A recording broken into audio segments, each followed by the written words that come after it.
প্রিয় দর্শক, প্রেক্ষাপট অনুষ্ঠানে আপনাদের সকলকে স্বাগতম। আশা করছি সকলে ভালো আছেন। শিক্ষা জাতির মেরুদণ্ড। একটি জাতির উন্নতি ও বিকাশের জন্য প্রয়োজন সে দেশের মানসম্মত শিক্ষা ব্যবস্থা। এখন প্রশ্ন উঠতেই পারে, আমাদের দেশের শিক্ষা ব্যবস্থা কতটা মানসম্মত? আমাদের দেশের শিক্ষা ব্যবস্থা কি সত্যিই পারে একজন সুনাগরিক গড়ে তুলতে? এখনকার লেখাপড়া নাই, এখন হলো ওই পুতুল খেলা। লেখাপড়ার নামে এখন পুতুল খেলা। এখন স্কুলের মাস্টার টিচারেরা করে কোচিং ব্যবসা, ওরা করে হাউস টিচার হিসাবে, ওরা করে হাউস ল্যান্ডের ব্যবসা। এখন ওরা লেখাপড়ার করে না, ওরা ওইখান থেকে শুধু বেতন আর কোচিংয়ের ফি নেয়, আর বাচ্চাদেরকে একটা বই ধরাইয়া দেয়, তোমরা এটা পড়ো, ওই পর্যন্তই শেষ। ওরা যে পর্যন্ত পড়ে এই পর্যন্তই শেষ। তো এখনকার দিনে আসলে বেশিরভাগই প্রাইভেট নির্ভর হয়ে যাচ্ছে। তো আমি আশা রাখবো বর্তমান সরকারকে যাতে প্রাইভেট থেকে বাচ্চারা যেন মফস্বল সহ শহর, গ্রাম, মহানগর সকল জায়গায় যাতে ক্লাসের শিক্ষার মানটা ডেভেলপ করা যায়, ক্লাসের পড়া ক্লাসে শেষ করা যায়, সেই ব্যবস্থা যদি করা হয় তাহলে ছাত্রছাত্রীরা প্রাইভেট ভিত্তি থেকে দূরে আসবে। ওরা পাঠ্য বই পড়বে এবং পাঠ্য বইয়ের প্রতিটি অধ্যায় এবং লেসন ভিত্তিক যদি ওরা আলোচনা করে তাহলে তারা স্কুলের পরে স্কুলেই শেষ করে আসতে পারবে। এখন যে শিক্ষা ব্যবস্থা আছে এই ব্যবস্থা পরিবর্তন করতে হবে, কারণ টিচাররা যারা আছে অনেক কলেজে অনেক ভালো, অনেক জায়গায় আছে এরকমভাবে যে স্যারেরা ঠিকমতো ক্লাসও নেয় না। তো ওই সব জায়গায় ইমপ্রুভ করা দরকার। আমাদের দেশের শিক্ষা ব্যবস্থা একমুখী নয়। এক একজন শিশু তার আর্থ সামাজিক অবস্থান ভেদে এক এক ধরনের শিক্ষা ব্যবস্থায় গড়ে উঠছে। কেউ বা বেড়ে উঠছে মাদ্রাসা শিক্ষা ব্যবস্থায়, কেউ পড়ছে ইংরেজি মাধ্যমে, কেউ বা পড়ছে বিদেশি কারিকুলামে। তবে দেশের মূলধারা শিক্ষা ব্যবস্থায় বেড়ে উঠছে সবচেয়ে বেশি সংখ্যক শিক্ষার্থী। বাংলাদেশের এই মূলধারা শিক্ষা ব্যবস্থা মাধ্যমিক ও উচ্চ মাধ্যমিক দুইটি স্তরে বিভক্ত। আমাদের এই মূলধারা শিক্ষা ব্যবস্থা কতটা মানসম্মত? শিক্ষা প্রতিষ্ঠানগুলোই বা কেমন? দেশের সবশেষ উচ্চ মাধ্যমিক ফলাফলে 248টি কলেজ থেকে কেউ পাশ করেনি। নামি দামি শিক্ষা প্রতিষ্ঠানগুলোর ফলাফলও হতাশাজনক। কেন এমন অবস্থা? সেটাই খুঁজে দেখার চেষ্টা করব আমাদের এবারের প্রেক্ষাপট পর্বে। একটি জাতির বিকাশের জন্য সবচেয়ে বেশি প্রয়োজন মানসম্মত শিক্ষা। বিশ্বায়নের এই যুগে মানসম্মত শিক্ষাই পারে একটি জাতি রাষ্ট্রকে উন্নত ও সমৃদ্ধ করতে। বাংলাদেশের শিক্ষা ব্যবস্থা কতটা মানসম্পন্ন, কতটা বিশ্বমানের? সেই জায়গাগুলোতে পৌঁছানোর জন্য আমাদের যে ধরনের বুনিয়াদী প্রশিক্ষণ প্রয়োজন, আমার মনে হয় বেশিরভাগ স্কুল কলেজেই সেটা প্র্যাকটিস করেন না। যেটা আমি ছাত্রদেরকে পড়াতে গিয়ে কিংবা ছাত্রদের খাতা দেখতে গিয়ে আমরা এটা বুঝতে পারি শিক্ষার্থীদের যে তাদের মধ্যে ওই জিনিসটা তৈরি করা হয় না। এই শিক্ষা ব্যবস্থা কি পারবে বৈশ্বিক প্রতিযোগিতায় আমাদের টিকিয়ে রাখতে?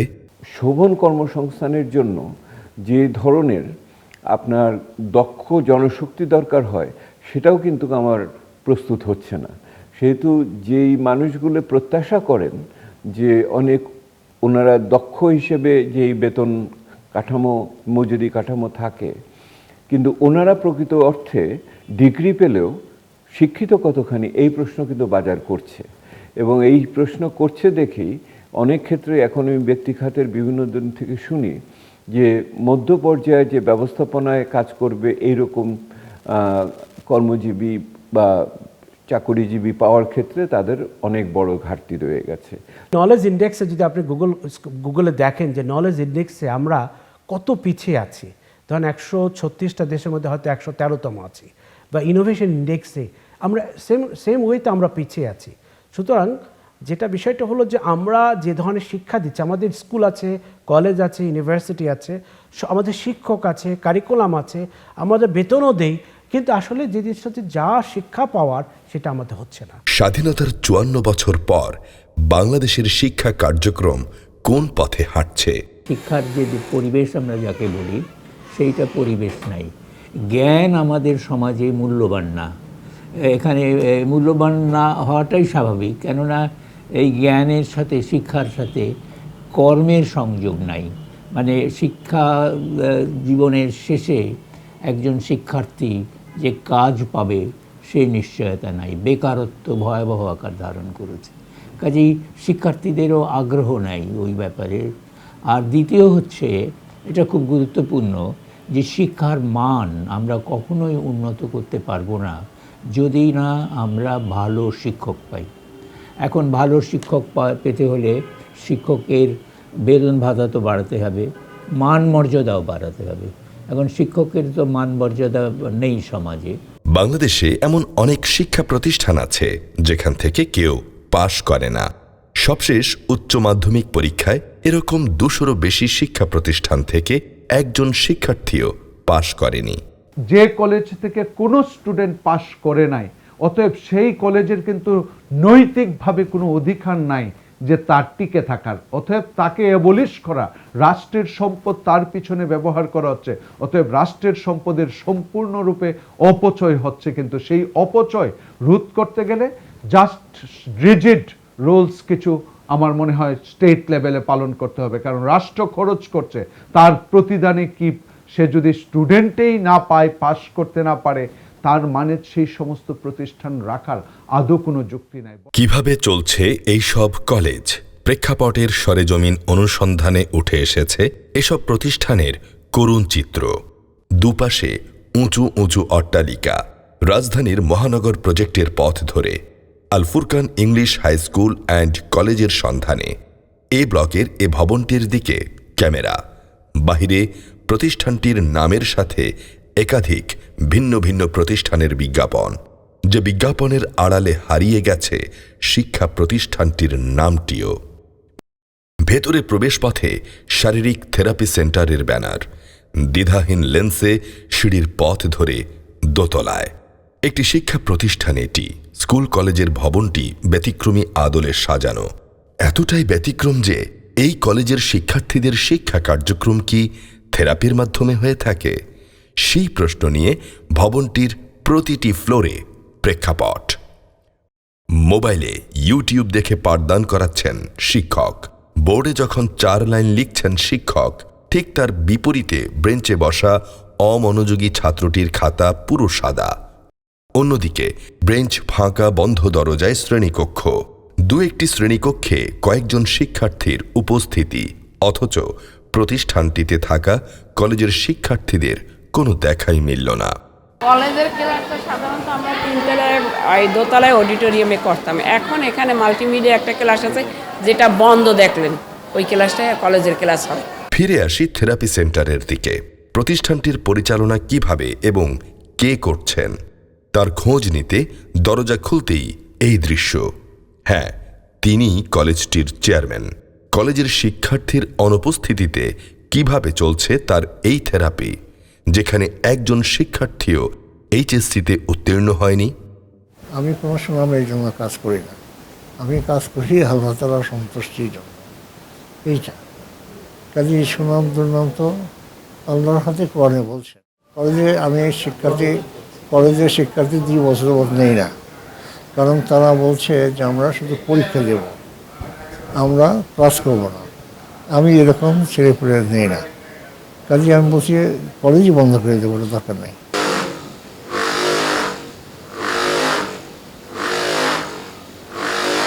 এই যে খারাপ ফলাফল, তার জন্য কি শুধুই শিক্ষা প্রতিষ্ঠান দায়ী?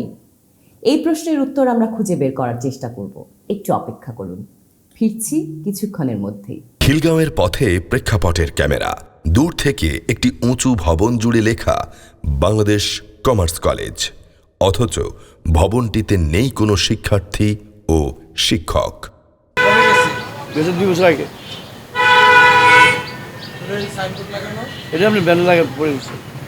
এই কলেজটা সাপিলমা এক জায়গায় আমরা রাখছি, কিন্তু আমরা ওই সবুজবাগে যাওয়ার জন্য চেষ্টা করতেছি। আপনি স্যারকে ফোন দিতে পারেন, প্রিন্সিপাল স্যারকে কিছু বলতে হবে। আমরা খুঁজতে চাই কোথায় আছে এই কলেজের শিক্ষার্থীরা। শিক্ষকের দেয়া তথ্যে পাশের গলিতে এই প্রতিষ্ঠানে নেই বাংলাদেশ কমার্স কলেজের কোনো শিক্ষার্থী।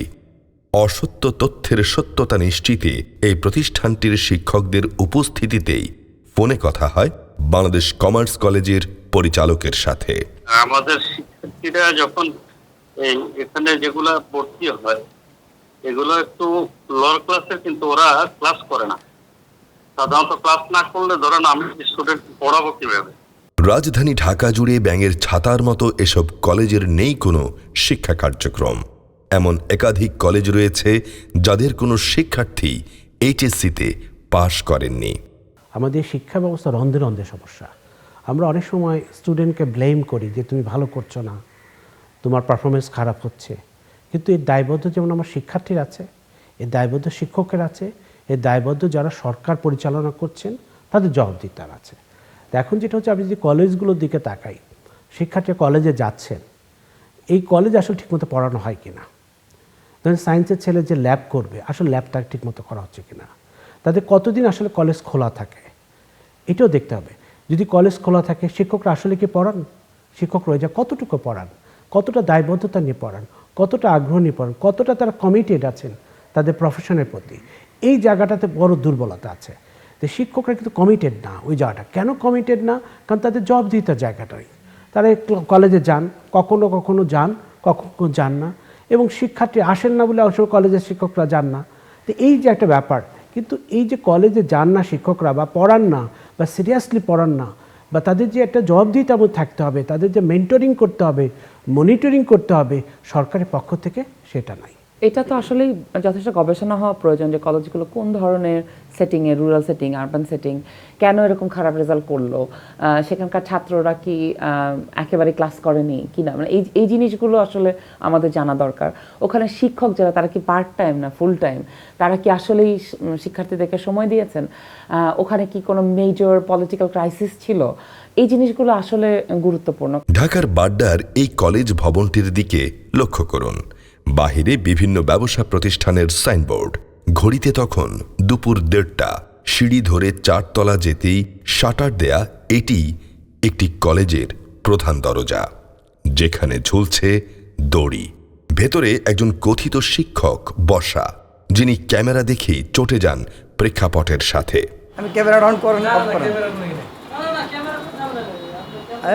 উপস্থিতি নেই কোনো শিক্ষার্থী শিক্ষকের। কয়েকটি রুমে সাজিয়ে রাখা হয়েছে বেঞ্চ। এটি এই কলেজের অফিস কক্ষ।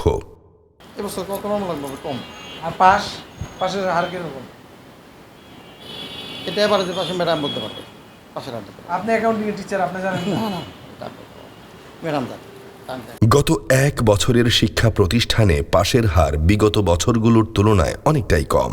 2025 সালের এইচএসসি ও সমমনা পরীক্ষায় পাশের হার 58.83%, অর্থাৎ 12,35,000 শিক্ষার্থীর মধ্যে 41.17% শিক্ষার্থী ফেল, যা প্রায় 5 লাখের বেশি। এ তো গেল মানহীন শিক্ষা প্রতিষ্ঠানের কথা, কিন্তু নামি দামি হিসেবে পরিচিত শিক্ষা প্রতিষ্ঠানগুলোর অবস্থাই বা কেমন? সত্যি কি সেসব প্রতিষ্ঠানে ঠিকঠাক মতো পাঠদান হয়? রাজধানীর ভিকারুন্নিসা নুন স্কুল অ্যান্ড কলেজ 2,495 জন এইচএসসিতে অংশ নেয়া শিক্ষার্থীর মধ্যে উত্তীর্ণ হয়নি 61 জন। অথচ এই কলেজে শিক্ষার্থী ভর্তিতে রীতিমতো যুদ্ধ করতে হয় অভিভাবকদের। সেটা আগে ছিল, বর্তমানে আসলে এইভাবে নেই। আগে আপনার এখানে যারা স্টুডেন্ট হতো তারা ভর্তি প্রতিযোগিতায় অংশগ্রহণ করে কোয়ালিফাইড হয়ে এখানে ভর্তি হতে হতো।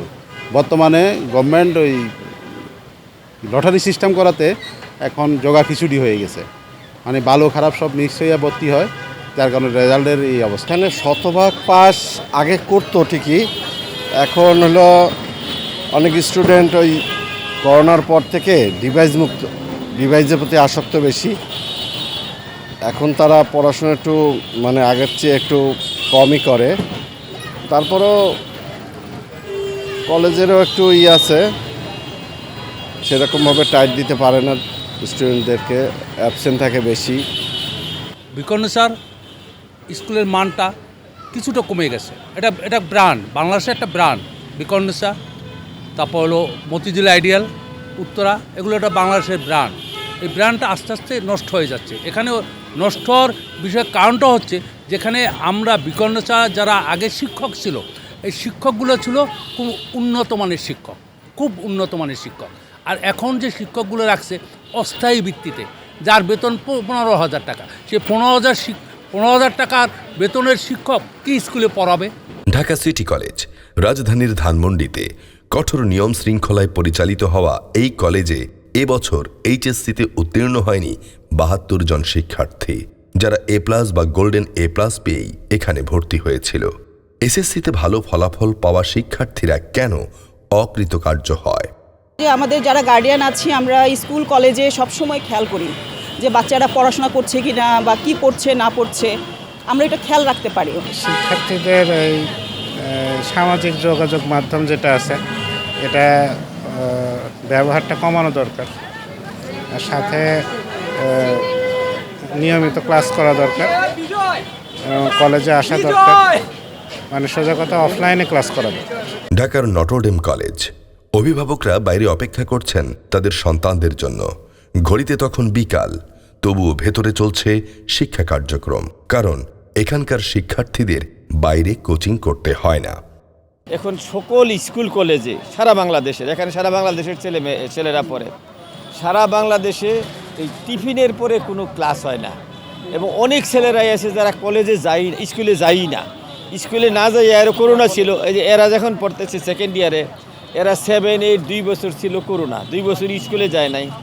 স্কুলে না যাওয়ার যে একটা প্রবণতা, যারা ফার্স্ট ইয়ারে পড়ে তারা 6, 7 এসে পড়তো 2 বছর, এই একটা প্রবণতা ওদের মধ্যে আছে। এই যে এতক্ষণে ছুটি হবে, তাহলে ওদেরকে পড়াবো কোন সময়? ওদের রেস্টের সময় আছে না, আবার বাসায় যেতে সময় লাগবে না? হ্যাঁ, তাহলে কিভাবে পড়াবো আমরা? ওর রেস্টের সময় আছে, পরে আজকের যে কাজগুলি কালকে এগুলির দরকার আছে, এর জন্য আমরা আর পড়াচ্ছি না। আমি সময় আমারটার জন্য হচ্ছে না, সময় পাচ্ছি না। কোচিং করার বাধ্যতা না থাকলেও বাহিরে বহিরাগতদের লিফলেট বিতরণে থেমে নেই এবছর এইচএসসিতে অকৃতকার্য হওয়া 25 জন শিক্ষার্থীর নটরডেম কলেজটি। দেশের সেরা এসব শিক্ষা প্রতিষ্ঠানে ভর্তি হয় শুধুমাত্র মেধাবী শিক্ষার্থীরা। মেধাবীরা কেন ফেল করে? ও যে জিপিএ নিয়ে আসছে সেটা তো তাকে সামনে আগাবে না, সেটা সহায়তা করবে, কিন্তু তার এইখানে যে পাঠক্রম আছে সেটাও তো তাকে সফলভাবে সম্পন্ন করতে হবে, তারপরে ফলাফল। এখানে যদি সে কোনো কারণে ফাঁকি দেয় তাহলে সে অবশ্যই খারাপ করবে। সেটার জন্য আমাদের শাসন বা অনুশাসন যেগুলো আছে সেগুলো আমরা চেষ্টা করি। শিক্ষার্থীরা মনোযোগ দেয় না, মানে তাদের নানান রকম অস্থিরতা, সেইটা সমাজের যে অস্থিরতা তার প্রভাব কিন্তু গিয়ে পড়ে। যেমন এই যে ছাত্র অভ্যুত্থান হলো ছাত্রদের নেতৃত্বে, তার প্রভাব পড়েছে, এবং শিক্ষকরা মর্যাদা হারিয়েছেন অনেক ক্ষেত্রেই, এটা গেল। আর দ্বিতীয় হচ্ছে যে শিক্ষকরা কিন্তু ওই যে আগের যে মনোযোগটা দিতে পারতেন, যেমন তাদের বেতন ভাতাটাও একটা সমস্যা থাকেই সবসময়, সম্মান থাকতে হয়। শিক্ষকদেরকে যদি সম্মান না দেয়া যায় তাহলে শিক্ষা সম্মানিত হয় না।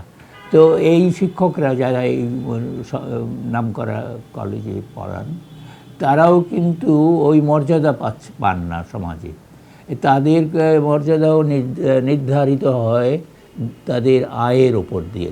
কাজেই তাদের মনের মধ্যে ওই থাকে যে কোচিং সেন্টারে গেলে ভালো, বা কোচিং সেন্টারে তারা যুক্ত হয়ে যান কোনো না কোনোভাবে।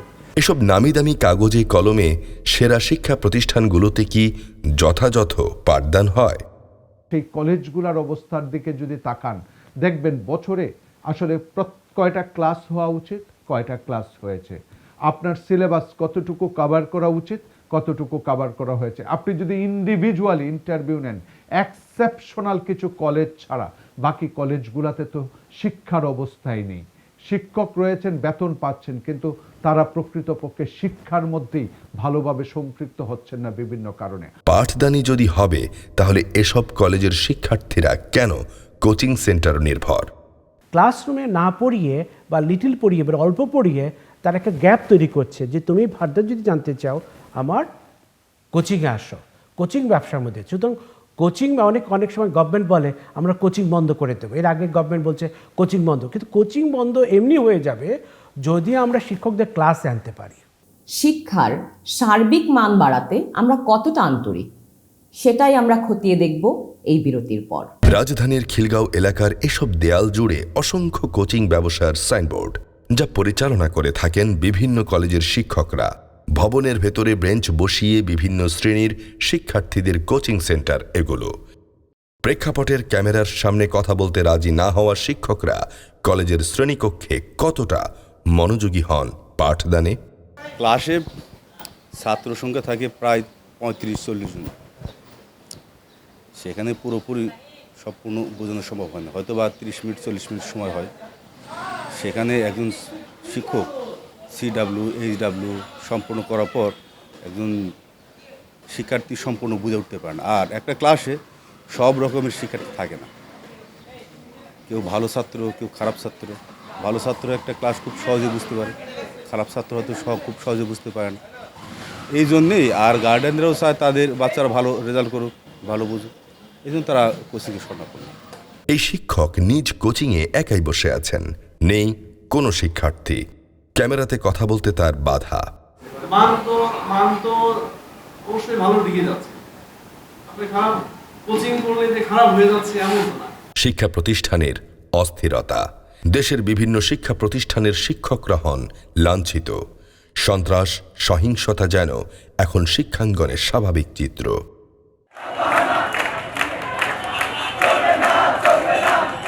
সমাজেই সহিংসতা বিরাজ করছে, সমাজে কোনো সহনশীলতা নাই, গণতন্ত্র নাই, গণতান্ত্রিক মূল্যবোধ নাই, পরস্পরের শ্রদ্ধা নাই, এবং এইটা তারা যে পরিবারের মধ্যেই সহিংসতা চলে এসছে, এবং সহিংসতা এমন পর্যায়ে যাচ্ছে যে প্রতিদিনই আমরা দেখি যে হত্যাকাণ্ড ঘটছে, পারিবারিকভাবেই হত্যাকাণ্ড ঘটছে, ঘরের মধ্যে হত্যাকাণ্ড ঘটছে, লোকে ফাঁসি দিচ্ছে, ফাঁসি কাস্টে ঝোলা অবস্থায় দেখা যাচ্ছে, আত্মহত্যা করছে। তো এইগুলো সমস্ত জিনিসটাই হচ্ছে যে একটা অস্থিরতার মধ্যে আছি আমরা, এবং সেই অস্থিরতা মূলত রাজনৈতিক, এবং সেই অস্থিরতার কারণে এই যখন এই রাজনীতির ক্ষেত্রে যে অস্থিরতা বা সহনশীলতার অভাব, সেটা ছাত্রদের মধ্যেও আছে। ছাত্ররাও দুটো কলেজ পাশাপাশি থাকবে, তারা মারামারি করে। আবার দুটো বিশ্ববিদ্যালয়েরও ছাত্রদের মধ্যে সংঘর্ষ হয়, থুতু ফেলা একটা দুর্ঘটনা, কিন্তু সেটা নিয়ে একটা বিশ্ববিদ্যালয়ের সাথে আরেকটা বিশ্ববিদ্যালয়ের যে কাণ্ডটা ঘটলো, যেভাবে ধ্বংসাত্মক কাণ্ড ঘটলো, সেটা তো আমাদের ইতিহাসে কখনো ছিল না। এটা নতুন ঘটনা এগুলো। নেপালে কিন্তু ঘটনা ঘটেছে, শ্রীলঙ্কায় ঘটনা, সিমিলার ঘটনা ঘটেছে। তারা কি এই কাজটা করছে? তারা কিন্তু তাদের ছেলেমেয়েরা কি এটা করছে? তারা কিন্তু ফিরে গিয়েছে, যার যার কাজে সেই যা বেড়েছে। আমার রাষ্ট্র কি এই কাজটা করতে পেরেছে? আমার সরকার, রাষ্ট্র মানে কি আমার সরকার কি এই কাজটা করে পেরেছে? যা ওকে, তোমরা একটা ভালো কাজ করেছো, সরকার পতন করেছো, ফ্যাসিজমের বিরুদ্ধে কাজ করেছো, this is the right time, তুমি go back to your pavilion, তুমি তোমার ক্লাসরুমে ফিরে যাও।